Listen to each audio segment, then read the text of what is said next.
Permission ఇచ్చేదెవరు? అర్ధరాత్రి permission ఇచ్చేదెవరు? పబ్బులు నడిపేదెవరు? దాన్ని ఏం చేసిండు? మన పబ్బులకు దొరికిర్రు. సరే, అంటే పబ్బులకు దొరికిన వాళ్ళు అందరూ కూడా డ్రగ్స్ తీసుకున్నది తప్పు. నేను ఎప్పుడు ఆరోపణ చేయలే. ఆ పబ్బులో రాత్రి ఉన్న వాళ్ళందరూ కూడా డ్రగ్స్ తీసుకుని అనలే. నేను తనుకునే అట్లా. పబ్బు కేసు వేరు, డ్రగ్స్ కేసు వేరు. అసలు డ్రగ్స్ తీసుకున్న వాళ్ళు ఆ పబ్ ఎంతమంది శాంపుల్ తీసుకున్నారని చెప్పాలి. రాష్ట్ర పోలీస్ అధికారులు చెప్పాలి, రాష్ట్ర ముఖ్యమంత్రి చెప్పాలి. మరి ఎంతమంది శాంపుల్ తీసుకున్నారు? మీ విచారణలో ఎంతమంది డ్రగ్స్ తీసుకున్నట్టుగా మీరు గుర్తించారు? దీన్ని ఏం చేస్తాడంటే 150 మంది ఎంతమంది ఉన్నారు దానిలో అందరిపై కేసు బుక్ చేస్తారు. ఇక ఉన్న వాళ్ళందరిపై కేసు బుక్ చేస్తారు, అందరు టెస్ట్ చేస్తారు. డ్రగ్స్ కేసు పోతుంది. 5 వెళ్తే కావచ్చు, 10 మంది వెళ్తే కావచ్చు. ఆ 10 మందిని పక్కన నూకేస్తారు. ఇక నూకి వీళ్ళందరిపై కేసులు నూకుతారు. ఇక అందరిపై కేసులకి విచారణ జరిపిన మేము టెస్టులు చేస్తాము. టెస్టులు చేస్తే ఎవ్వరు కూడా డ్రగ్స్ తీసుకుంటూ ఆధారాలు బయట వల్లే కాబట్టి కేసు క్లోజ్. ఇది లేదంటూ అసలు డ్రగ్స్ తీసుకుని పక్కన వాళ్ళ టెస్ట్ ఏడియా అంటే కలగూర కంప చేసి ఆ కేసుకు ప్రాధాన్యత లేకుండా, ఆ కేసుకు కనీసం ఒక స్థాయి లేకుండా చూపెట్టే ప్రయత్నంలో భాగమే రాష్ట్ర ముఖ్యమంత్రి ఇచ్చిన ఆదేశాలు. కానీ పబ్బులు నడిచేదేవారు, పబ్బులు నడిపేదేవారు? అర్ధరాత్రి వరకు పబ్బులు నడుస్తుందని చెప్పి నువ్వు మొన్ననే ఎందుకు గుర్తొచ్చినావు? నీకు రెండు ఎక్కువ చంపినట్టు అది ఎక్కువ గుర్తొచ్చినావు. వాళ్ళకి ఎవరు తయారు కావద్దని చెప్పి తెలంగాణ రాష్ట్రంలో హైదరాబాద్ కేంద్రంగా అర్ధరాత్రి వరకు పబ్బులు నడిపేదెవరు? డ్రగ్స్ దందా చేసేదెవరు? శంషాబాద్ దగ్గర 24 గంటలు వస్తుంది. హైదరాబాద్ రోడ్ నెంబర్ 45 అట బంజారాస్లో ఆర్డర్ వస్తుంది. 24 అవర్స్ పబ్బులు ఉన్నాయి. సపరేట్ జీవోలు చేసిండు దానికి. అప్పుడు ఇప్పుడు అంతమంది చెప్పినాను, సపరేట్ జీవోలు చేసిండు. 24 అవర్స్ పబ్బులు అనుకోవచ్చు. తీరా ఒక ఆఫీసర్ అడితే అన్నది ఓన్లీ టెస్ట్ చేయడానికి, దీన్ని కాదని చెప్పకని చెప్పాడు. 24 గంటలు పబ్బులు నడిపే పనిచేస్తున్నాడు. ఒక్కొక్క లైసెన్స్ తోని 3 పబ్బులు. కాబట్టి ఇది చాలా పెద్ద సమస్య. ఒక పార్టీ మీద ఇంకో పార్టీ విమర్శించుకోవడం దయచేసి నేను విజ్ఞప్తి చేస్తున్నా. కుటుంబ సభ్యులను రాజకీయాలతో సంబంధం లేకుండా డ్రగ్స్ తోని సంబంధం లేని కుటుంబ సభ్యులను మీద దయచేసి విమర్శలు చేసుకోకండి. ఎవరైనా కుటుంబ సభ్యులే, టీఆర్ఎస్ పార్టీ కానీ, కాంగ్రెస్ పార్టీ కానీ, ఎవరైనా కానీ, బీజేపీ కానీ, తప్పుడు విమర్శలు చేయకండి. మీకు చిత్తశుద్ధి ఉంటే ఒక పార్టీ మీద ఒక పార్టీ విమర్శలు చేసుకునే వ్యక్తులు, కుటుంబ సభ్యుల మీద విమర్శలు చేసిన వ్యక్తులు రండి, టెస్ట్ చేసుకొని మీ నిజాయితీ చూపెట్టుకోండి. సంబంధం లేని వ్యక్తుల పేర్లు చెప్పడం వల్ల వాళ్ళ కుటుంబ సభ్యులు ఆవేదన గురవుతున్నారు, తట్టుకోలేకపోతున్నారు. దీని ద్వారా తెలంగాణ రాష్ట్రంలో దేశవ్యాప్తంగా మా పిల్లలు ఏమైపోయారు, మా పిల్లల బతుకులు ఏమైపోయినాయి అని చెప్పించి ప్రజలందరూ కూడా బాధపడుతున్నారు. ఇలా హైదరాబాద్ భాగ్యనగరం అనేది ఒక క్వశ్చన్ మార్క్ తయారైంది. డ్రగ్స్ దందాకు అడ్డగా ఇలా హైదరాబాద్ మారిందంటే ఎట్లొస్తాయి? వ్యాపార సంస్థలు ఎట్లొస్తాయి? కంపెనీ ఎట్లొస్తాయి? ఫ్యాక్టరీలు ఎట్లొస్తాయి? పెట్టుబడి ఎట్లొస్తాయి? అన్ని బాగుండాలనుకున్న ముఖ్యమంత్రి దీని మీద ఎందుకు అసలు ఇప్పటికి అర్థమవుతలేదు? దీని మీద ఎందుకు ముఖ్యమంత్రి సీరియస్ కూడా అర్థమవుతలేదు. ఇప్పుడు కూడా ఏ బయట భయం కావచ్చు, ఎవరి పేర్లు బయటపడుతుందో భయం కావచ్చు. 2015 నుంచి ఇప్పటి వరకు ఇంతమంది మళ్ళీ చెప్తున్నారు. 2015 నుంచి ఇప్పటి వరకు ఈ కేసు విషయంలో నువ్వు చేసింది ఏంది? ఎంతమంది గుర్తించినావు? ఎంతమంది చర్య తీసుకున్నావు? ఎంతమంది టెస్టులు చేసినావు? ఎంతమంది రిమాండ్ చేసినావు? మళ్ళా తిరిగి అదే దాన్ని ఎందుకు వస్తున్నది చెప్పాలి రాష్ట్ర ముఖ్యమంత్రి. ఇవాళ డ్రగ్స్ తో పాటు గంజాయి కూడా. నేను ఒక వీడియో చూసిన నిన్న 15-16 పిల్లానికి వాళ్ళమ్మ కేసాన్ని తిడుతుందట, తిట్టుకుంటా. చెట్ ఆయన ఎక్కడ తాగి ఉన్నాడు, నా కొడుకు కొడుకు కళ్ళ కారం పెట్టి కట్టేసి పాపం శిక్షిస్తుంది. దాని కారణం కూడా కేసీఆరే. పక్క రాష్ట్రం నుంచి గంజాయి వేస్తున్నది. ఒక టీవీ ఛానల్ అప్పుడు చేసారు, వేరే రాష్ట్రం నుంచి డ్రగ్స్ తీసుకొచ్చారు ఇక్కడికి. ఎట్లా తీసుకొస్తారు క్లియర్ చూపెట్టారు. గంజాయి ఎట్లా వస్తుందో చూపెడుతున్నారు. జైల్లో పోతే సగం కేసులు గంజాయి కేసులే. అంత 10th, ఇంటర్ చిన్న పిల్లలకు గంజాయి వాళ్ళు అలవాటు చేస్తున్నారు. అరే ఇంత సీరియస్ వస్తుంటే పిల్లల జీవితాలు, పసిపిల్లల జీవితాలు నాశనమవుతుంటే, డ్రగ్స్ దత్తంతో ప్రజల జీవితాలు నాశనమవుతుంటే తల్లిదండ్రులు ఇబ్బంది పడుతుండే, బీపీలు షుగర్లు పడుతుండే, గుండెపడిచే పరిస్థితి వాళ్ళ తెలంగాణ రాష్ట్రంలో, దేశం మొత్తం కూడా పోతున్నారు అందరూ. సాటి ఉద్యోగులు ఎవరిలో పోతున్నారు. ఇక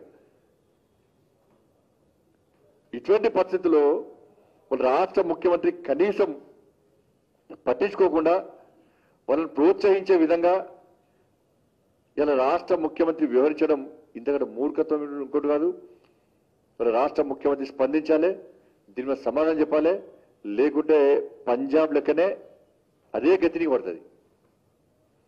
నువ్వు తాలిబాన్ లెక్క దేశాన్ని పాలిస్తాడు, తాలిబాన్ లెక్క ఇక్కడ తెలంగాణ రాష్ట్రాన్ని ఈ డ్రగ్స్ దంద ద్వారా పైసలు సంపాదించుకొని రాష్ట్రాన్ని పాలిస్తా, జీతాలు ఇస్తా అనుకుంటే నీకు పంజాబ్లో ఏ విధంగా ప్రజలు తిరగబడి, యువకులు తిరగబడి ఏ విధంగా గుణపాఠం చెప్పారో ఈ తెలంగాణ రాష్ట్రం కూడా నీకు అదే గతి పడుతున్న విషయాన్ని రాష్ట్ర ముఖ్యమంత్రి గుర్తుంచుకోవాల్సిందిగా తెలియజేస్తూ, జీతాలు కూడా వెంటనే ఇస్తాడు. ఎందుకంటే ఉద్యోగులు ఎవరికి బాధపడాల్సిన అవసరం లేదు. ఎందుకంటే రంజాన్ వస్తుంది కదా, రంజాన్ కోసం జీతాలు ఇస్తారు. మీరు రంజాన్ ప్రేమ ఎక్కువ, జీతాలు ఉద్యోగుల మీద ఉపాధ్యాయుల ప్రేమ, రంజాన్ మీద ప్రేమ ఎక్కువ. ఇప్పుడు జీతాలు ఇస్తారు వాళ్ళు కూడా. అక్కడ జీతాలు ఈ విషయంలో వెంటనే ముఖ్యమంత్రి స్పందించాల్సిందిగా భారతీయ జనతా పార్టీ డిమాండ్ చేస్తున్నది. నేను క్లియర్గా క్లారిటీగా చెప్పిన, మా పార్టీలో ఉన్న ఏ పార్టీలో కూడా తీసుకపో, విచారణ జరుపు, కానీ నీ పార్టీలు మాత్రం కాపాడుకో. నీ అంచనలు మాత్రం నీకు సంబంధించిన వ్యక్తులు మాత్రం కాపాడుకో. నేను ఎవరు కాపాడాడు రాసి పెట్టుకో. ఇక రేపు హైకోర్టు ఇస్తే, రేపు హైకోర్టు ఇస్తుంది కదా. ఏం చేస్తాప్పుడు, ఏం సమాధానం చెప్తూ మొక్క పెట్టుకుంటప్పుడు? అంటే ఇంత సీరియస్ ఇష్యూ దేశము మొత్తం చర్చ జరుగుతుంది ఒకటి, ఆ విషయంలో మాట్లాడక ఆ విషయం మీద దృష్టి పడతాని చెప్పి ఏదో వేరే విషయాన్ని మాట్లాడి దాన్ని పక్కదారి ఇచ్చే ప్రయత్నం చేస్తే భారతీయ జనతా పార్టీ ఎట్టి పరిస్థితుల్లో వదిలిపెట్టది. మా యువమోర్చా ఆల్రెడీ కార్యాచరణ ప్రణాళిక రూపొందించింది. మా భానుప్రకాష్ యువమోర్చా రాష్ట్ర అధ్యక్షుల ఆధ్వర్యంలో మొన్న కూడా డీజీపీ ఆఫీస్ ముట్టడి చేశారు, జిల్లాల వారిగా ఆందోళన చేశారు. ఎట్టి బస్సులో యువకులందరినీ ఇవాళ సమీకరిస్తాము. యువమోర్చా ఆధ్వర్యంలో ఎట్టి బస్సులో తెలంగాణ రాష్ట్రంలో ఈ డ్రగ్స్ దందా మీద రాష్ట్ర ముఖ్యమంత్రి స్పందించే వరకు, సంబంధిత వ్యక్తుల పేర్లు బహిర్గతం చేసే వరకు 2010 నుంచి ఇప్పటి వరకు రాష్ట్ర ప్రభుత్వం సాధించింది ఈ డ్రగ్స్ కేసును మూసేసింది. ఎందుకు మూసేసిండో దానికి సమాధానం చెప్పేవారు కూడా వాళ్ళ భారతీయ జనతా పార్టీ టీఆర్ఎస్ పార్టీని వదిలిపెట్టే ప్రసక్తుల విషయాన్ని ఈ సందర్భంగా స్పష్టం చేస్తాం.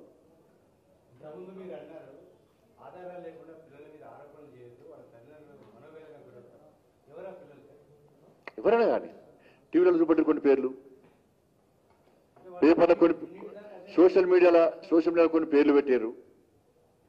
ఒక పార్టీ నాయకుడు ఇంకో పాటలు విమర్శించుకుంటారు, ఈ పాటలు ఆ పాటలు చెప్పు, అల్లుడు అంటారు, వాళ్ళు కొడుకు అంటున్నారు.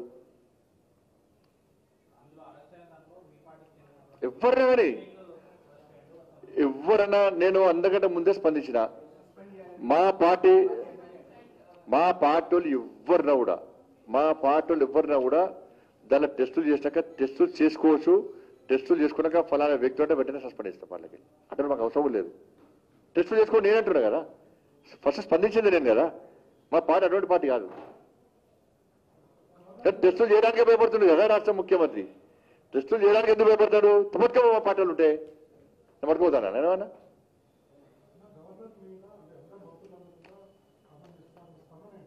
ఏమంటారు?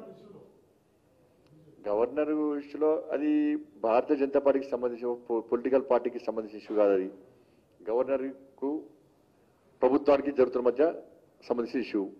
గవర్నర్ అనేది వ్యవస్థ అనేది రాజ్యాంగబద్ధమైన వ్యవస్థ కాబట్టి ఏ పార్టీ ఉన్నా, ఏ ప్రభుత్వం ఉన్నప్పుడు కూడా గౌరవప్రదమైనటువంటి రాజ్యాంగబద్ధమైనటువంటి ఆ గవర్నర్ వ్యవస్థను గౌరవించాల్సినటువంటి బాధ్యత రాజ్యాంగం మీద నమ్మకం ఉన్న వాళ్ళకు ఉంటుంది. రాజ్యాంగాన్ని గౌరవించాలనే ఆలోచన ఉంటుంది. మన రాష్ట్ర ముఖ్యమంత్రి రాజ్యాంగాన్ని తిరిగి రాస్తాడు కదా, అది గౌరవిస్తాడు. ఈయన ముఖ్యమైన ప్రధానమంత్రి అవుతాడు. వాటినే ప్రధానమంత్రి అయితే గవర్నర్గా తీసేస్తారు వచ్చినాయి. ఇంక ఎక్కువ దేశ ప్రధానమంత్రి ఇది ఐక్యరాజ్య సమితి పోతాడు. అసలు ఈ దేశాలు ఎందుకు మొత్తం ప్రపంచం నేనే శాసిస్తాంటాడు వచ్చినాయి.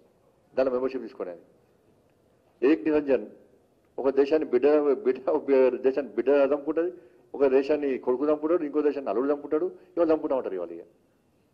అంటే గవర్నర్ గారు క్లియర్ చెప్పింది ఆమె. నా దేశంలో ఇద్దరు గవర్నర్ ఎప్పుడు వివాదాస్పద వ్యాఖ్యలు చేయలే. చాలా సందర్భాల్లో మేము పోయినప్పుడు కూడా ఎంత సమయంలో అంత సమయం ఇస్తుంది. ఏది మాట్లాడనో అది మాట తప్ప ఇక్కడ రాజకీయాలు మాట్లాడేది దొరికాను. నేను గవర్నర్ను అన్న విషయంలో ముందుకు వచ్చింది తప్ప ఎక్కడో వివాదాస్పద వ్యాఖ్యలు చేసినటువంటి సందర్భాలు నాకు తెలియదు. అంటే ఏం చేయాలి ఇప్పుడు? క్రిమినల్స్ ఎవరిలో కూడా వాళ్ళది ఫైల్ అవుతారు రబ్బర్ స్టాంప్ లాగా ముద్రేసి పంపడా? అప్పుడు మంచిగా గవర్నర్ మంచిగా కావచ్చు. రాష్ట్ర ప్రభుత్వము నిబంధనలు విరుద్ధంగా చట్టానికి వ్యతిరేకంగా ఇచ్చే ఫైల్ మొత్తం కళ్ళ మూసుకొని ముద్దవడం అంతా మంచి గవర్నర్ కావచ్చు. మరి ఈ ముఖ్యమంత్రి గవర్నర్ చాలా మంచిదన్నాడు కదా. అంటే రాష్ట్ర ప్రభుత్వం ఏం చేసినా ఏం చేయకుండా పొగిడితే మంచి గవర్నర్.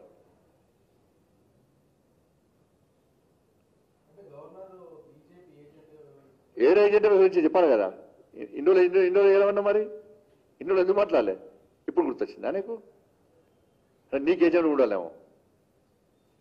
నీకు ఏజెంట్ ఉంటే గవర్నర్ మంచి ఏజెంట్, మంచి గవర్నర్ ఏమో.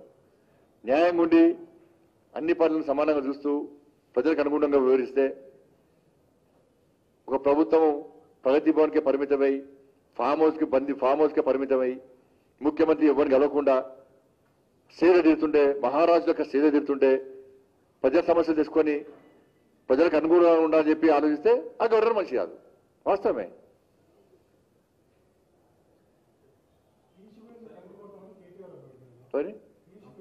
ఏగా తుపాకులు మాట పడుకుంటాడు. ఇష్యూ డైవర్ట్ అవుతుంది. మళ్ళీ మీరు కూడా డైవర్ట్ అవుతా ఉంటారు. మీరు కూడా నల్లబడ్డ కప్పులు తిరిగే రోజు వస్తారు. అదే రైతు బంధు, మాకు రైతు బంధు వద్దు బిడ్డ, ఈ బోనస్ అంటున్నారు. మీరు చూసారు రైతులు వచ్చారు ఎక్కడైనా? రైతులు ఎక్కడ రాలే. వాళ్ళు ఏమంటున్నారు? కొనాల్సింది కేసీఆర్, అన్నది కేసీఆర్, కొనుగోలు కేంద్రాలు ఎత్తేస్తానది కేసీఆర్, కొనాల్సింది కేసీఆర్. రైతులు ఎక్కడ వస్తలేరు. రైతులు లేకుండా వాళ్ళ నాయకులే వాళ్ళు వేస్తున్నారు. ఆ ధర్నాలకు గిరాకీ మందు షాపులు గిరాకీ పెరిగింది. దానిలో చంపుతారు పైసలు, మళ్ళా అదో ఇన్కమ్. ఓకే అన్న, చాలు. మళ్ళీ డైవర్ట్ అయితే మళ్ళీ డ్రగ్స్ ఇది కొంచెం డ్రగ్స్ వేరే డ్రగ్స్ మాట్లాడు.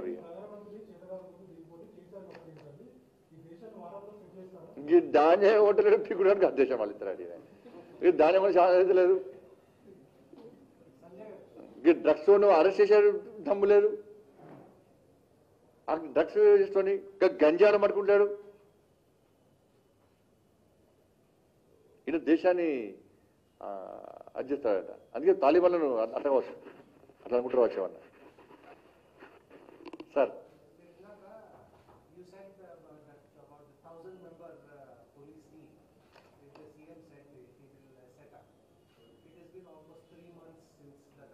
అవును సార్.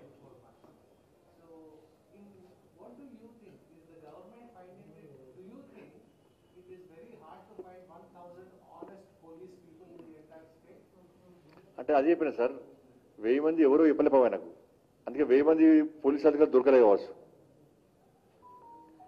టీఆర్ఎస్ ప్రభుత్వంలో అందరు కాదు, నిజాయితీగా నిక్కచ్చిగా పనిచేసే అధికారులు ఎవరు కూడా పనిచేస్తారు సార్. అందరు రూపాయలు పోతున్నారు అందరు. కాబట్టి నేను 1000 మంది ఆఫీసర్లు పెట్టాలా, 1000 మంది డ్రగ్స్ తీసుకోవడం దొరికిరా నాకు. వాళ్ళు దొరకలేరు నాకు, దొరకలేదు. కోస్తారు సార్ 1000 మంది అంటే అవసరం 1,00,000 మంది పెడతారు, ఇంటికోళ్ళు పెడతారంటాడు. ఇంటికోళ్ళు పెడతారండి, ఇంటికోళ్ళు పెట్టి రేపు ఆ పోలీసులకు ఉద్యోగాలు ఇవ్వాలి, పాపం జీతాలు ఇవ్వాలి, వాళ్ళు కూడా జీతాలు ఇవ్వాలి వాళ్ళకి. ధన్యవాదాలు. అందరూ కూడా శ్రీరామనవమి శుభాకాంక్షలు అందరూ కూడా. హాయ్ ఫ్రెండ్స్, మా టుడే టుమారో యూట్యూబ్ ఛానల్ చూస్తున్నందుకు చాలా థ్యాంక్స్. మరిన్ని లేటెస్ట్ వీడియోస్ కోసం వెంటనే సబ్స్క్రైబ్ చేయండి. అలాగే ఈ బెల్ ని కూడా రింగ్ చేసేయండి. మా నోటిఫికేషన్స్ అన్ని మీ మొబైల్లో వస్తాయి. అలాగే మా వీడియోస్ మీకు నచ్చితే లైక్ చేయండి, షేర్ చేయండి, నచ్చకపోతే కామెంట్ చేయండి.